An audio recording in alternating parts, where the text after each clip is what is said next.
त्वं शरणं ब्रजेश।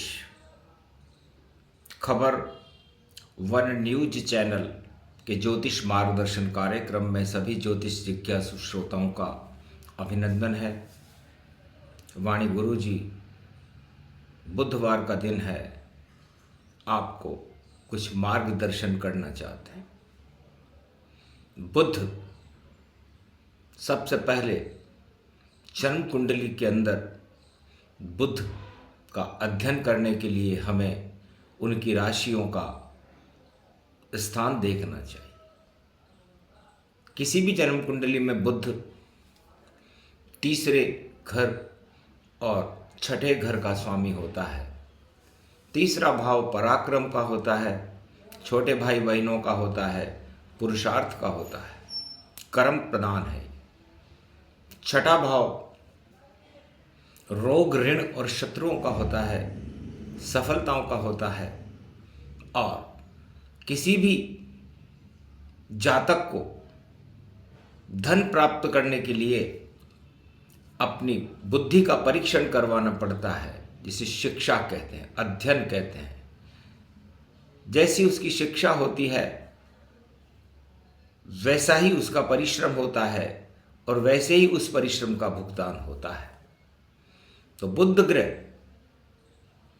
किसी भी कुंडली में यदि हम शिक्षा को देखें कि ये जातक कैसी शिक्षा प्राप्त करेगा,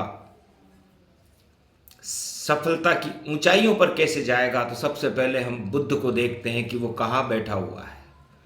बुध कन्या राशि में उच्च के होते हैं और मीन राशि में नीच के होते हैं और मिथुन राशि में स्वग्रही होते हैं।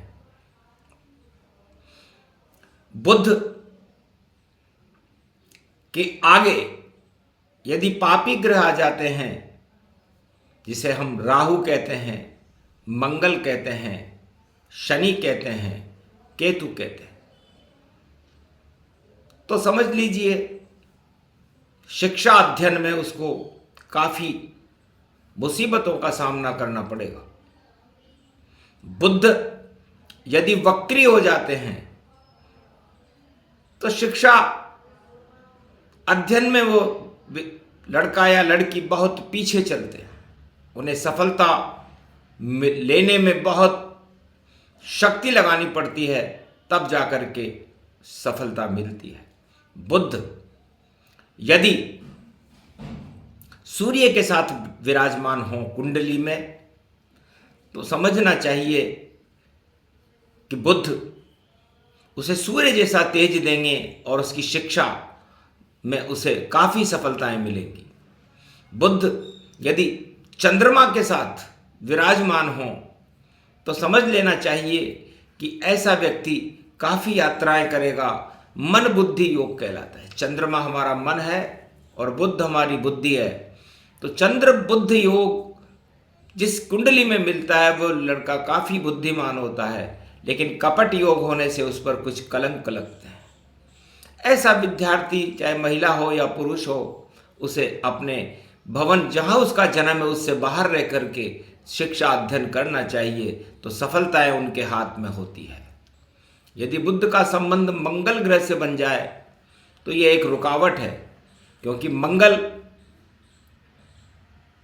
हमारा अंतर्द्वंद है और बुध हमारी बुद्धि है। उस बुद्धि के प्रभाव को मंगल रोक देता है और ब्रेकर का काम करते हुए वह विद्यार्थी, जो चाहे स्त्री हो या पुरुष, उसकी शिक्षा प्राप्त करने में उसे व्यवधान उत्पन्न हो जाता है। बुध और मंगल का योग त्वचा रोग भी देता है और भाई बहनों में झगड़ा भी करा देता है। यदि बुध गुरु के साथ बैठा हो तो ये एक बहुत अच्छा योग है।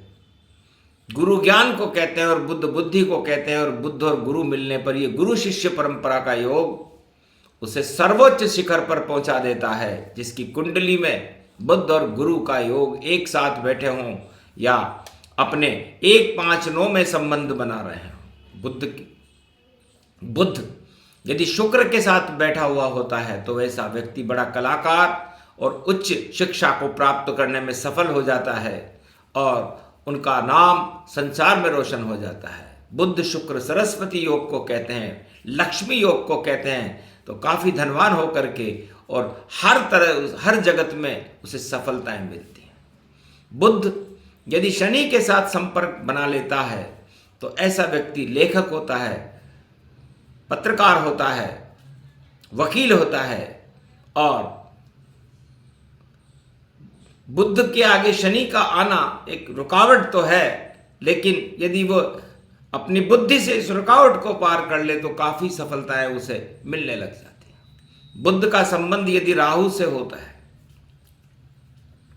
तो उसकी संगति थोड़ी बिगड़ जाती है और ऐसा व्यक्ति विदेश में रह करके यदि शिक्षा प्राप्त करे तो उसे काफ़ी सफलताएं मिलती हैं। बुध और केतु ये भी एक शिक्षा के मार्ग में व्यवधान है, क्योंकि बुध केतु की राशि में, केतु नीच के हो जाते हैं, इसलिए ये भी बुध और मंगल जैसा ही काम करते हैं। तो बुध और केतु भी एक रुकावट है कुंडली में। जिस भी कुंडली में बुध और केतु का संयोग मिलता है ऐसा व्यक्ति को लेखन कार्य करना चाहिए, चिकित्सक कार्य करना चाहिए और वकालत का कार्य करना चाहिए, तो उसे काफ़ी सफलताएं मिलती हैं। क्योंकि बुध गणेश जी को भी कहते हैं। तो यदि आपकी कुंडली के अंदर बुध के आगे पापी ग्रह आ रहे हों या शनि, राहु, मंगल, केतु आपकी कुंडली में व्यवधान उत्पन्न कर रहे हों तो ऐसे व्यक्ति को भगवान गणेश जी की आराधना करनी चाहिए, गणेश जी पर दुर्वा चढ़ाना चाहिए, उनके मंत्रों का जाप करना चाहिए। ऐसा करने से वो व्यक्ति रुकावट होते हुए भी अपने जीवन में सफल हो जाता है। बुध के बारे में यदि विस्तार से बताया जाए तो बुध अकेला बैठा हुआ बुध बहुत खतरनाक होता है। बुध गुड़कना लोटा होता है, जिस घर में बैठा होता है वहीं पे लुढ़क जाता है। इसलिए बुध के साथ यदि कोई ग्रह बैठता है तो ये अच्छा संकेत है। अकेला बुध उल्टे सीधे काम करवा देता है।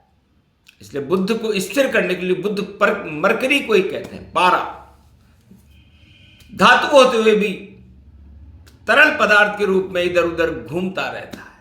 इसी तरह बुध हमारे मस्तिष्क की बुद्धि है और इस बुद्धि को स्थिर करने के लिए भगवान गणेश जी की आराधना, उनका चिंतन, उनकी सेवा आपको सफलता के मार्ग पर ले जाएगी। ये बुध का सूक्ष्म विवेचन आपको आज बुधवार इस कार्यक्रम में खबर वन न्यूज चैनल पर बताया गया। आप इसे सब्सक्राइब करें, अपने इष्ट मित्रों को इस जानकारी को आगे फॉरवर्ड करें और अपनी कुंडली में खुद भी देखें कि हमारे जीवन में शिक्षा का क्षेत्र, व्यापार का क्षेत्र कैसा रहेगा। तो जैसी आपकी शिक्षा है वैसा ही आपका व्यापार भी है और उस व्यापार में वही ग्रह रुकावट बनेंगे जो हमने आपको शिक्षा के अध्ययन में बताया। इसलिए किसी के व्यापार में भी रुकावट आ रही हो तब भी वह भगवान गणेश जी की आराधना करके उन रुकावटों को दूर कर सकता है। विशेष जानकारी के लिए आप खबर वन न्यूज चैनल पर वाणी गुरु जी से संपर्क करें तो आपका निःशुल्क मार्गदर्शन किया जाएगा। जय श्री कृष्ण।